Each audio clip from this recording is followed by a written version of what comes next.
السلام علیکم۔ آج کے اس ویڈیو میں آپ کو ناکامی ملنے کی وجوہات کے بارے میں بتائیں گے۔ نمبر 1، اکثر ناکامی کے ڈر سے شروع نہ کرنا۔ نمبر 2، انہیں خود اور قسمت پر یقین نہیں ہوتا۔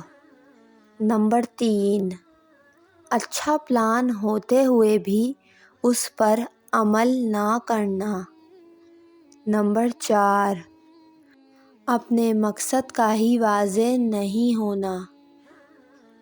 نمبر 5، اپنے کام پر عمل نہیں کر پانا۔ اللہ تعالیٰ ہم سب کو ناکامی سے بچنے کی توفیق عطا فرمائے اور ہمیں اپنے کاموں میں کامیاب کرے، آمین۔ امید کرتی ہوں آپ کو یہ ویڈیو پسند آئی ہوگی۔ ویڈیو کو لائک اور میرے چینل کو سبسکرائب کر لیں۔